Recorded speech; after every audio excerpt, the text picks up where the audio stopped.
Salut à tous, je suis Fred Coelho, préparateur physique et préparateur mental. Je fais aujourd'hui une vidéo sur la gestion du stress pour les personnes qui sont confinées. A tout de suite.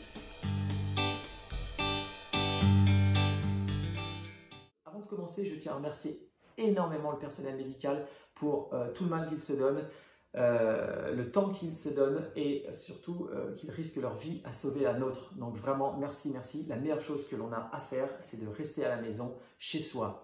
Donc, c'est ce qu'on s'applique à faire. Toutefois, cela peut générer effectivement pour certaines personnes des tensions et un stress qui va peut-être pas être très bien vécu. Alors voilà quelques petites astuces et quelques petites recommandations pour bien vivre ce moment de confinement. D'abord, le stress, c'est quoi? Le stress, c'est en fait un impact, une émotion négative qui va être perçue en fonction d'une situation. On ne va pas percevoir la situation de la même façon, d'accord? Certains vont trouver cette parenthèse enchantée, à l'instar de Denis Brognard, d'autres vont avoir beaucoup plus de mal à vivre ce moment d'isolement. Les personnes qui vont être au chômage, je vois mes petits-parents qui ont 80 ans, qui viennent de déménager, se retrouvent dans une nouvelle résidence avec très peu de meubles, pas de télé, ils se sentent complètement isolés, d'accord? Il y a quatre niveaux, on va dire, d'impact émotionnel pendant ce confinement. En fonction de ces quatre niveaux-là d'impact émotionnel, vous allez pouvoir plus ou moins agir de façon à créer et à stimuler des hormones de bien-être. Et je vais tout de suite vous expliquer comment. Le premier niveau émotionnel lié à ce confinement, à cette crise, c'est l'isolement. D'accord? Une étude a été menée à Harvard pendant 75 ans. Le quatrième directeur de recherche, je ne me souviens plus de son nom, mais vous le voyez affiché ici, a tout simplement conclu sur cette étude qui a été menée pendant 75 ans que le secret du bonheur et de la santé, ce n'était pas l'argent, ce n'était pas le pouvoir, c'était les relations sociales et la qualité des relations sociales, donc le nombre et la qualité. Or, aujourd'hui, on se trouve isolé. Compliqué. Toutefois, grâce à Internet, grâce au réseau, vous avez la possibilité de contacter, de rencontrer un maximum de gens. Moi, mes clients m'ont demandé de faire des lives, des FaceTime de cours de gym. Je ne connaissais pas, je n'avais jamais fait. On a tenté de le faire pour 2-3 clients et finalement, on s'est aperçu que ça marchait super bien et du coup, ça nous donne envie de poursuivre et c'est même, ça va au-delà de ça puisque ça me permettra dans un futur de leur donner des cours de gym s'ils se déplacent en vacances par exemple ou qu'ils partent à l'étranger pour mes golfeurs par exemple que je suis. Donc ça c'est très important car vous allez pouvoir continuer d'exercer pour certains en tout cas votre métier à travers les réseaux et à travers FaceTime. Donc ça c'est top. La deuxième chose complètement différente, c'est les apéros FaceTime ou en tout cas des outils comme Zoom permettent de diviser l'écran en plusieurs parties et là vous allez pouvoir inviter des participants jusqu'à 15, quitte même à faire des jeux avec vos potes. Donc en tout cas aujourd'hui pour une génération dite un peu plus jeune, les réseaux sociaux possèdent énormément d'applications qui vous permettent de rester connecté et de garder du lien.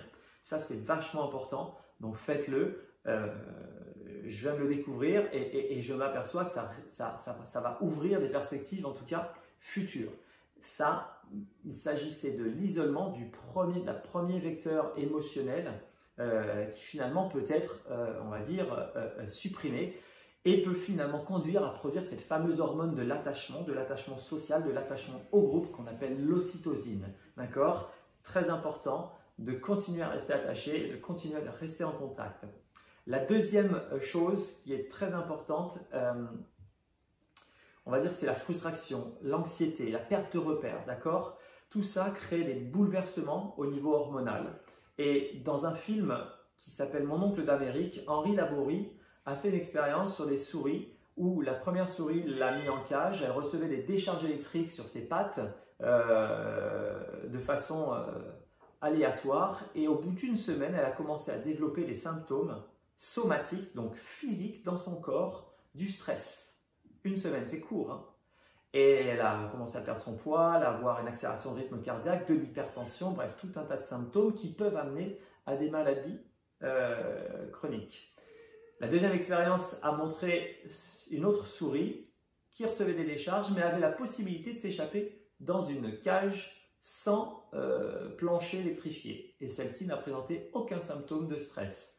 La troisième expérience a vu 2 souris dans une même cage recevant des décharges électriques se battre. Elles ont commencé à mobiliser leurs muscles et à se battre et ces 2 souris n'ont développé aucun symptôme de stress aussi. Tout ça pour dire quoi? Ça pour dire que finalement, la conclusion de cette expérience a été que face à un stress subi, vous avez 2 possibilités, fuir ou lutter. Alors aujourd'hui, on est en confinement. Vous allez me dire, comment je fais pour me barrer et comment je fais pour lutter? Je ne peux pas écraser le microbe, c'est comme ça. Effectivement, vous n'allez pas taper, sur la tête de votre conjoint ou vos enfants, non, non, bien évidemment, et vous ne pouvez pas sortir au risque de vous prendre une amende. Bref, donc frustration, anxiété. Et en plus, dans l'environnement dans lequel on est, plus ou moins grand, si on a un jardin, si on n'en a pas, si l'appartement est petit, si on est nombreux, ça peut effectivement vite monter. Alors par rapport à ça, je vais vous dire, vous avez la possibilité effectivement de fuir ou de lutter. Lutter, c'est mon domaine, c'est ce qui me concerne, c'est l'activité physique. Ça ne veut pas dire taper sur quelqu'un, ça veut dire mobiliser l'ensemble de vos muscles pour réagir face à une situation de stress. Le stress, il est émotionnel, d'accord? Il est vécu de façon chronique et régulière par une perte de repères, par de l'anxiété suite à des informations négatives qui abondent, par le fait de ne pas pouvoir sortir et donc d'être frustré de ne pas faire ce qu'on peut faire. Donc, comment réagir face à ça? On va produire de l'endorphine, cette fameuse hormone de bien-être qui est produite uniquement par l'activité physique. D'accord? Je ferai une vidéo spéciale séance à la maison pour maintenir son état physique. Il ne s'agit pas ici de faire une planification bien précise, on n'est pas dans une compétition. Il s'agit simplement de maintenir son état de forme, de ne pas perdre trop de muscles, comme de ne pas trop grossir, d'accord? Voire de se mettre à l'activité physique pour produire ces hormones de bien-être. Vous avez besoin de le faire entre 20 et 60 minutes quotidiennement ou 3 à 5 fois par semaine, d'accord? Faites-le au moins 3 fois par semaine pour que votre corps commence à stimuler ces hormones et que vous vous sentiez de mieux en mieux, d'accord? C'est très important de le faire. Mais je réserverai une vidéo spécifique de maintien physique à la maison dans le cadre du confinement. Et là, vous allez produire de l'endorphine, d'accord? Une hormone physique, à condition de le faire à un rythme modéré. Donc, je vous expliquerai tout ça, mais vous pouvez lutter et vous pouvez effectivement le faire. Alors, par le biais des réseaux, on a des lives du Club Med Gym tous les jours à midi et à 18 h. Il y a plein de coachs qui font aussi des propositions de séances à la maison comme Julien Trainer. Il y a des lives de Christophe Ruel aussi tous les jours sur différents types de séances, que ce soit du renforcement musculaire ou du stretching. Donc n'hésitez pas à vous rendre sur ce type de chaîne pour pouvoir bénéficier de séances données par des pros de qualité. Voilà, ça c'était pour la partie endorphine, musculation, comment lutter. Donc vous allez vraiment mobiliser vos muscles, très très très important pour que vous sentiez bien que vous pratiquiez une activité physique. Et si vous commencez, allez-y progressivement. La deuxième chose, c'est face à cette anxiété, il va se passer quelque chose, c'est que votre hormone du stress, la cortisol, va monter énormément. En contrepartie, elle est directement corrélée à la DHEA, d'accord, l'hormone plutôt de bien-être qui va permettre de lâcher prise. Vous allez voir dans le schéma ici, en fonction du taux d'adrénaline que vous allez avoir et du taux de cortisol que vous allez développer, soit effectivement vous commencez à être très frustré, très anxieux, vous n'en pouvez plus, vous êtes sérieusement attaqué par le confinement, et bien là vous allez péter un câble et vous mettre en colère, ou finalement vous êtes plutôt de nature, on va dire le taux d'adrénaline est un peu bas et vous n'allez pas vous énerver ou vous mettre en colère, mais vous allez plutôt déprimer. Donc face à ça, il y a une situation, vous échappez, d'accord? Si vous n'aimez pas le sport, l'activité physique en est une. Et la deuxième, c'est tout ce qui concerne votre système respiratoire qui va vous aider à réguler ce taux de cortisol DHEA, cette hormone, d'accord, de stress.